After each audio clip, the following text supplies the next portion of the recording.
Hello investors, मैं हूं अमिताभ बच्चन। आज हम बात करेंगे कौन बनेगा बेस्ट इन्वेस्टर। તો હવે આ વિડીયોમાં આપણે એ જોઈશું કે યુએસમાં ઇન્વેસ્ટમેન્ટ કરવું જોઈએ કે ના કરવું જોઈએ, અને કરવું પણ જોઈએ તો કઈ કઈ વસ્તુ ધ્યાન રાખવી જોઈએ, અને કયા કયા વિકલ્પ છે તમારી પાસે કે યુએસમાં ઇન્વેસ્ટમેન્ટ કરવાના. તો સૌથી પહેલાં શરૂઆત કરીએ કે યુએસમાં ઇન્વેસ્ટમેન્ટ શા માટે કરવું જોઈએ.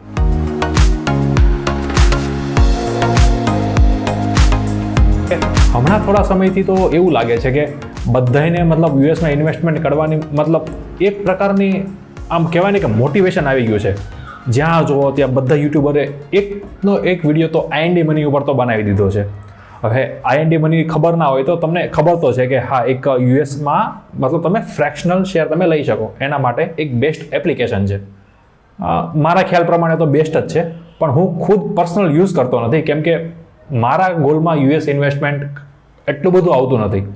હવે યુએસએમાં ઇન્વેસ્ટમેન્ટ કરવાના કેટલાક ફાયદા પણ છે અને કેટલાક નુકસાન પણ છે. તો હવે આમાં પણ અને ખરેખર તમારે યુએસમાં ઇન્વેસ્ટમેન્ટ કરવું જોઈએ તો તમને એવો ક્વેશ્ચન થશે કે શું મારે ખરેખર કરવું જોઈએ કે નથી કરવું. આનો પણ જવાબ હું આ વિડીયોમાં આપી દઈશ. તો સૌથી પહેલાં કે યુએસમાં ઇન્વેસ્ટમેન્ટ કરવાના મતલબ કયા પ્રકાર, મતલબ કઈ પ્રકારે તમે ઇન્વેસ્ટમેન્ટ કરી શકો. સેકન્ડ, બીજી વસ્તુ કે તમે ડાયરેક્ટ કરો એના કરતાં તમે કોકના થ્રુ કરો. ફોર એક્ઝામ્પલ કોઈ ફંડ હોય, ETF હોય તો એના ફાયદા નુકસાન પ્લસ એક આઈએનડી મની લોકોએ કીધું છે તો ફાયદા નુકસાન તો તમને ખબર હશે, પણ થોડું ઘણું એવી વસ્તુ કે તમારે થોડુંક ધ્યાનમાં લેવી જોઈએ, બરાબર. તો સૌથી પહેલાં વાત કે એડવાન્ટેજ, કયો એડવાન્ટેજ મળે. નંબર 1 એડવાન્ટેજ કે આ ગ્લોબલ ડાયવર્સિફિકેશન, મતલબ તમે ઘણી બધી એપ્લિકેશન યુઝ કરતા હોય, બરાબર. ફોર એક્ઝામ્પલ હું ઝૂમ યુઝ કરતો હોઉં, ગૂગલ તો બધા યુઝ કરે કેમ કે અને કરવાનાય છે, ના નથી. ફેસબુક થોડો ઓછો, ચલો યુઝ ઓછો થઈ ગયો છે તો ઇન્સ્ટાગ્રામ યુઝ કરશે, બરાબર. તો આ રીતે લોકો ઇન્વેસ્ટમેન્ટ તો કરવાના છે. માઇક્રોસોફ્ટ તો ઘણા લોકો ઓરિજિનલ ના વાપરે તો પાયરેટેડ વાપરે, પણ વાપરે, બરાબર છે. પછી નેટફ્લિક્સ, મતલબ હમણાં થોડા દિવસ પહેલાં બરાબર ગ્રુપમાં એક આવી ગયું હતું કે ચલો નેટફ્લિક્સનો શેર 24% પડી ગયો છે, ચલો ઓપોર્ચ્યુનિટી આવી ગઈ છે. પણ હોઈ શકે કે ભાઈ હા, મારે જેવા કોકનો દોસ્તારનો પાસવર્ડ લઈને યુઝ કરતા હોય, મતલબ ઓકે હા, એ તો બરાબર છે. ડિઝની હોટસ્ટાર છે, મતલબ અમેઝોનવાળાનું, પછી અમેઝોન પ્રાઇમ છે. તો કોઈકનો પાસવર્ડ લઈને તમે સીધી રીતે નહીં તો આડકતરી રીતે યુઝ તો કરતા હો છો. તો હવે આ એક શું મળે કે ડાયવર્સિફિકેશન મળે કે જે તમે રોજબરોજની વસ્તુ યુઝ કરો છો, હવે એ ખબર છે ગ્રોથ નહીં તો કંઈ નહીં, એ વસ્તુ ત્યાં ને ત્યાં પડી રહેશે.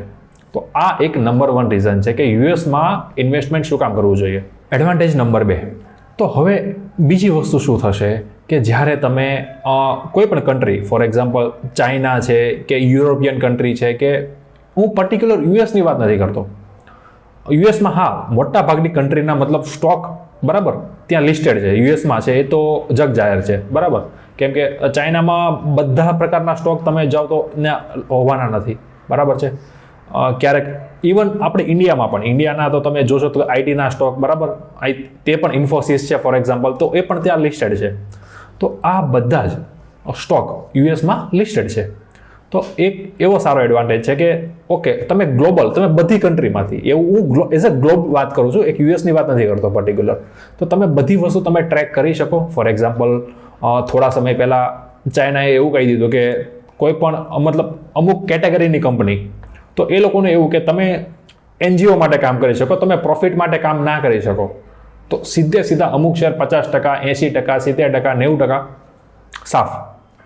તો ઘણીવાર ક્યારેક આવો પ્રોબ્લેમ આવે તો ત્યારે તમે શું કરો, ડાયવર્સિફિકેશન કરો કે કોઈ એક કન્ટ્રી ઉપર કોઈ રિસ્ક આવીને ઊભો રહી જાય તો એવું જરૂરી નથી કે બીજું કન્ટ્રી તરત સામે એટલું જ બરબાદ થાય. તો આ એક પ્રકારનો એક્સપોઝર કહેવાય. તો એક ફાયદો નંબર 2. હા, હવે ઇન્ડિયામાં પણ બહુ સારી એવી ઓપોર્ચ્યુનિટી છે, ના નથી. કેમ કે ઇન્ડિયાની હાલત એવું નથી કે તાત્કાલિક ખરાબ જ થવાની છે, અને લોકો પણ બહારના લોકો, યુએસથી લોકો ઇન્ડિયામાં ઇન્વેસ્ટમેન્ટ કરે છે. તો કંઈક તો જોઈને કરતા હશે, પણ થોડી વાત એ બરાબર વસ્તુ આગળ હું તમને કહીશ, બરાબર. હવે એડવાન્ટેજ નંબર 3 કે કરન્સી એડવાન્ટેજ.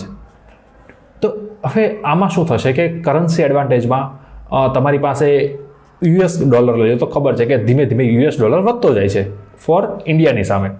ફોર એક્ઝામ્પલ, તમે આજે હોઈ શકે કે $100 શેર લ્યો છો અને કદાચ નો શેર વધ્યો કે ના ઘટ્યો, $100 મતલબ તમે વેચી નાખો છો, પણ હોઈ શકે કે અત્યારે $75 કિંમત છે અને પછી ડોલરની કિંમત વધીને ₹80 થઈ જાય. તો થશે શું આમાં ઓલ ઓવર કે પ્રોબ્લેમ એ રીતે મતલબ તમારો અડધો સોલ એ રીતે થઈ જશે કે નો ઇશ્યુ, એક પ્રકારનું કરન્સીમાં ઇન્વેસ્ટમેન્ટ થઈ ગયું. પણ તમારે ટાર્ગેટ એવો નહીં રાખવાનો કે ઓકે કરન્સી મતલબ ઇન્ડિયાની ડેપ્રિસિએટ થાય છે તો હા લોંગ ટર્મ માટે કદાચ આ વસ્તુ ખોટી પણ પડશે, શોર્ટ ટર્મ માટે ઓકે કરન્સી ડેપ્રિશિએટ થશે, નો ઇશ્યુ. તો આ એક નંબર 3. બરાબર. હવે ફાયદાની તો વાત કરી લીધી, પણ ખરેખર તમારે યુએસમાં ઇન્વેસ્ટમેન્ટની જરૂર છે કે નથી? ઇન્ટરનેશનલ પોર્ટફોલિયો રાખવો જોઈએ કે ના રાખવો જોઈએ?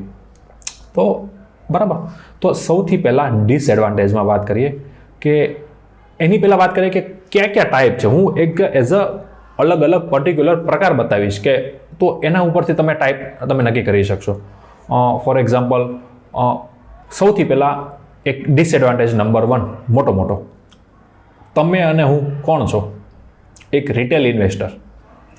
હવે તમે વાત કરતા હોય કે એવા મને આશ્ચર્ય થાય કે તમે અમુક સ્ટોક એ રીતે તમે રિકમેન્ડ કરતા હોય કે અચ્છા આ શેર લેવાય કે નહીં, પેલો શેર લેવાય કે નહીં, મતલબ ઘણી બધી વાતે તમે મતલબ એવા કહેતા હોય, પણ ખરેખર તમે અમને ક્યારેક હસવું આવે કે એટલો બિઝનેસ બકવાસ છે, એમાં નથી કંઈ ગ્રોથ, નથી કંઈ મતલબ એવું કંઈ ખાસ છે નહીં, સર્વાઈવલના માંડ ઇશ્યુ છે. હા, તો તમે સિચ્યુએશન અંદરના આપણા દેશની અંદરની સિચ્યુએશન તમે નથી જોઈ શકતા.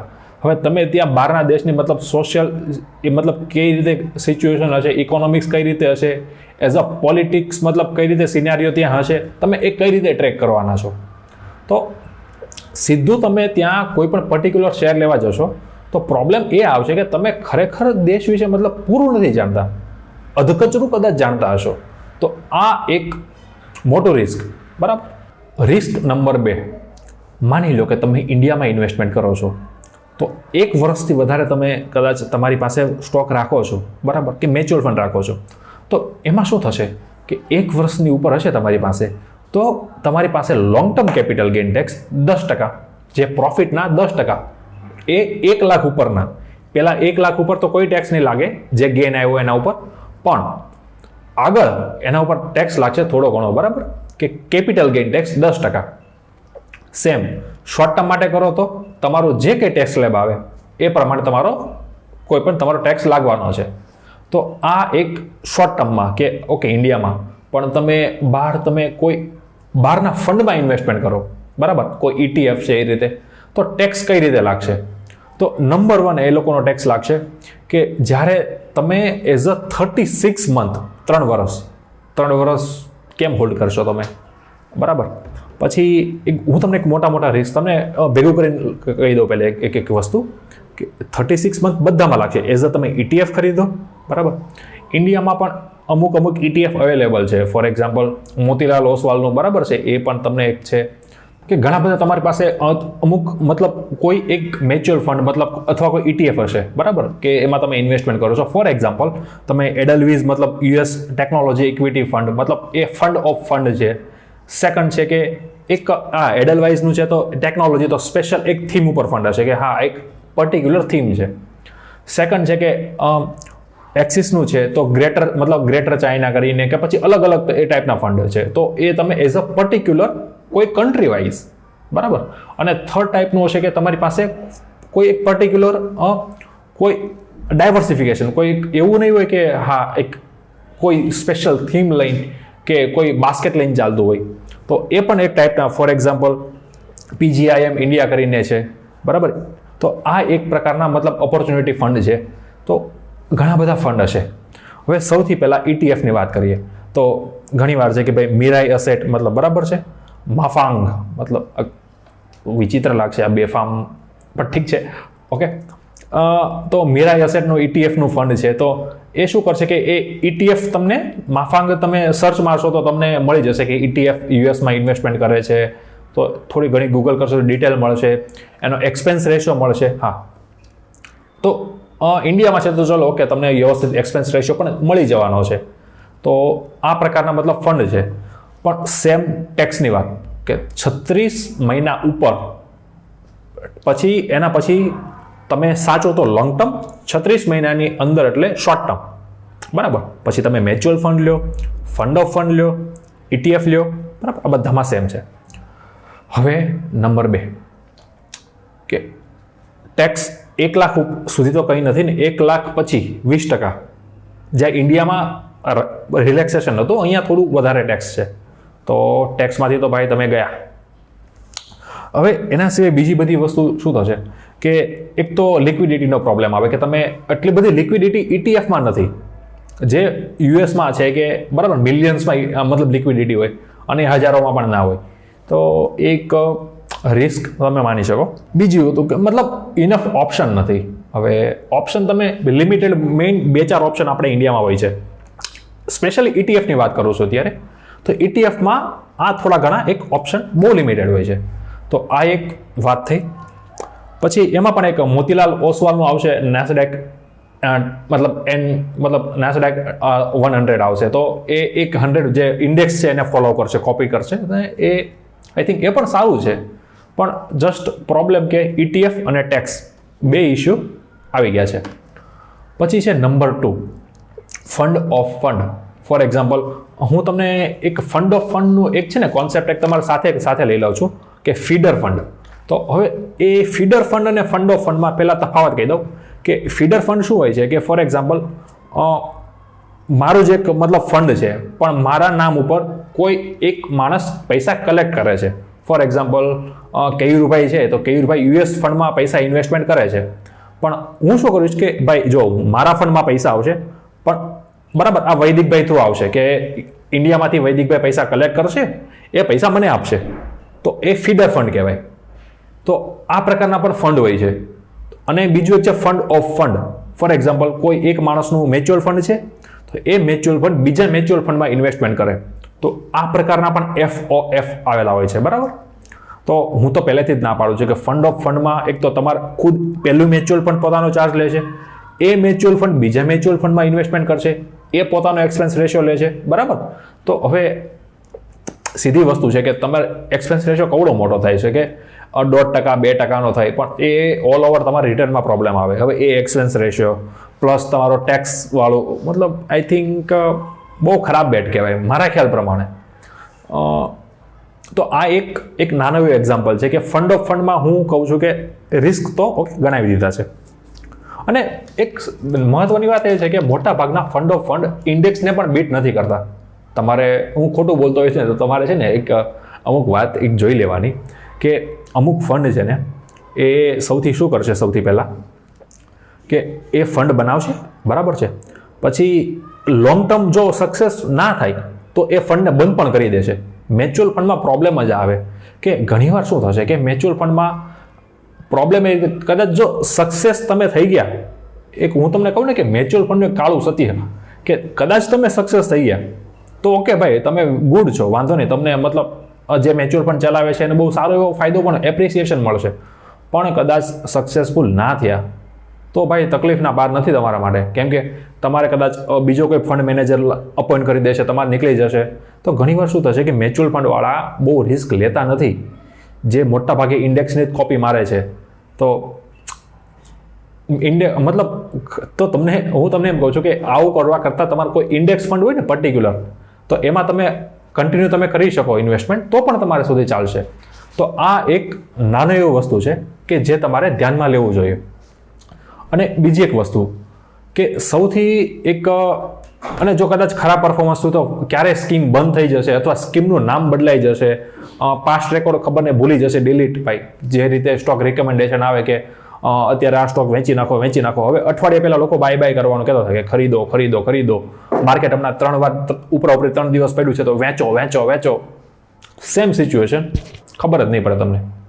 તો આ એક છે. તો હવે આટલી બધી વાર તમને કીધું કે ભાઈ ટેક્સમાં પ્રોબ્લેમ છે, પણ તો હજી એક સૌથી વધારે સારી વસ્તુ કે હું 3 વાર શું કામ બોલ્યો એનું એક રીઝન છે કે ચોથો ઓપ્શન આપણી પાસે થોડોક સારો છે કે તમારે ઇન્ડિયન મ્યુચ્યુઅલ ફંડ હોય, બરાબર, એક્ટિવલી મેનેજ મ્યુચ્યુઅલ ફંડ. એક તો એક્ટિવલી મેનેજ હોય કે એક સ્પેશિયલ તમે બાર તમે કરી શકો, પણ એક્ટિવલી મેનેજ મ્યુચ્યુઅલ ફંડ કદાચ અથવા એ તો બરાબર છે અને એક્સપેન્સ રેશિયો થોડોક વધારે લે છે, નો ઇશ્યુ, તો લેવાના છે. પણ હવે એના સિવાય એક બીજી પણ વસ્તુ ત્યાં આવશે કે તમે ઘણીવાર છે ને અમુક લોકો ફંડ ઓફ ફંડના નામે મિસગાઈડ પણ કરતા હોય છે.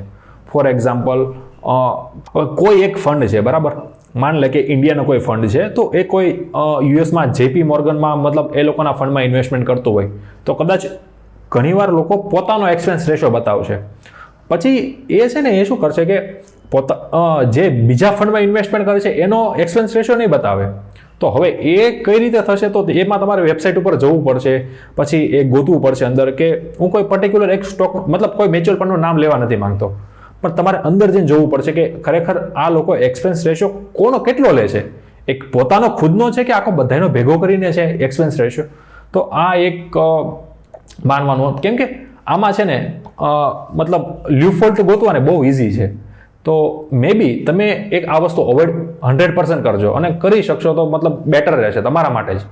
અને લાસ્ટ ઓપ્શન છે કે તમારી પાસે મતલબ Indian equity fund, for example flexi cap, અને એક પરાગ પારીખ એક મ્યુચ્યુઅલ ફંડ છે, તો એમાં હું પણ પરાગ પારીખ મતલબ ફ્લેક્સી કેપમાં તો હું પણ ઇન્વેસ્ટમેન્ટ કરું છું. તો એવું નથી કે બહુ બાયસ સલાહ આપું છું, પણ કદાચ તમારી ઈચ્છા કે તમે કરી શકો ને એક્સપોઝર લઈ શકો. અને હવે આ મ્યુચ્યુઅલ ફંડમાં એવું કઈ ટાઈપનું હશે કે તમે કદાચ ઇન્વેસ્ટમેન્ટ કરવા જશો ફોર એક્ઝામ્પલ, તો ઘણીવાર તમારે એક એવું થશે કે એક તો સૌથી પહેલાં શું થશે કે તમે કોઈ એક્સપોઝર લેતા હોય કોઈ પણ એક કંપનીમાં, તો તમારે રીબેલેન્સિંગનો ઇશ્યુ થોડો ઘણો રહેવાનો છે કે તમારે અમુક ટાઈમે રીબેલેન્સ કરવા પડશે. હવે ઘણીવાર રીબેલેન્સ કરવા જશો તો પાછો ફરીવાર ટેક્સનો ઇશ્યુ ઊભો રહી જશે.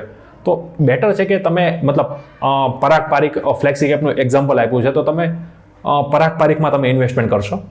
અને બીજી વસ્તુ કે એ લોકોનો મતલબ એક રૂલ્સ હોય છે કે તમે એટલા પર્સન્ટેજ તમે ઇક્વિટીમાં ઇન્વેસ્ટમેન્ટ કરી શકો, એટલા પર્સન્ટેજ 35થી વધારે તમે બહારના કન્ટ્રીમાં એ એક્સપોઝર ના લઈ શકો, પણ એક જાતનું મતલબ બેલેન્સ પણ થઈ જશે એક જાત કે ઓકે 35% ઇન્ટરનેશનલ, એટલા પર્સન્ટેજ આ છે.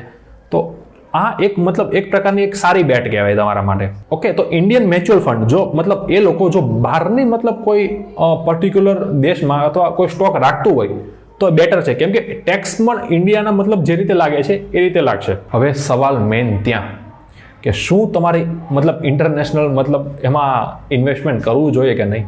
તો હવે સવાલ એ છે કે કદાચ જો તમે ઇન્ટરનેશનલમાં એક્સપોઝર મતલબ ફોર એક્ઝામ્પલ આપણે શું હોય છે કે એક સ્ટોક હોય છે પર્ટિક્યુલર, પછી તમે બોન્ડ અથવા ગોલ્ડ, બરાબર, કે ઇમરજન્સી ટાઈમે કદાચ સ્ટોક માર્કેટ ઉપર જાય તો બરાબર આ એક નીચે જશે અને સ્ટોક માર્કેટ નીચે જશે અને ઇમરજન્સી થયું તો ગોલ્ડમાં તમે ઇનફ તમે પૈસા કાઢી શકશો, બરાબર. અને બોન્ડ પણ એક્ઝેક્ટલી કંઈ લાંબો શોર્ટ ટર્મ બોન્ડમાં કંઈ લાંબો ફરક પડતો નથી. તો આ બે ઓપ્શન એવા છે કે તમને ઇનફ મતલબ કોઈ પ્રોબ્લેમ લાંબો મતલબ ઊભો નથી કરતો. હવે એક સૌથી પહેલાં એવું છે કે ઓકે તમે 60% તમે ઇક્વિટીમાં તમે કદાચ બે ભાગ પાડો, પણ હવે તમે 50,000 ઉપર કે 1 લાખ ઉપર તમે કદાચ તમારું એક્સપોઝર ઇન્ટરનેશનલ હોય ને તો કદાચ તમે વિચારી શકો કે હા મારે આ પ્રકારના સ્ટોક લેવા જોઈએ ના લેવા જોઈએ. પણ જો એનાથી અંદર તમે ઇન્વેસ્ટમેન્ટ કરતા હોય તો મે બી તમારે અવોઇડ કરવું જોઈએ એવી મારી સલાહ છે. હા, પછી તમારી ઈચ્છા, તમને કદાચ એવું લાગે કે થોડુંક ચલો જોઈ લઈએ, ટ્રાય કરી લઈએ તો ઓકે.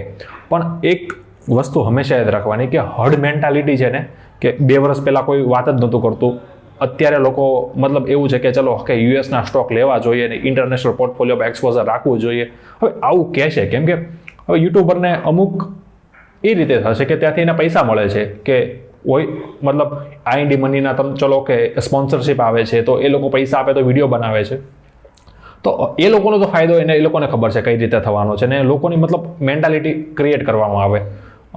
હજી એક એક્ઝામ્પલ આપું કે લોકડાઉન થયું તો લોકોને થાય કે અચ્છા ભાઈ ગોલ્ડ લીધું હોય તો સારું હતું, ગોલ્ડના ભાવ જો ક્યાંય વધી ગયા છે, આવા ટાઈમે તો ગોલ્ડ જ કામ આવે છે ને અત્યારે કોઈ ગોલ્ડની વાત પણ નહીં કરતું હોય. તો આ વસ્તુ મતલબ એક પ્રકારની એક વસ્તુ કહું કે તમારે એક હર્ડ મેન્ટાલિટી ઉપર ભાગવું ના જોઈએ.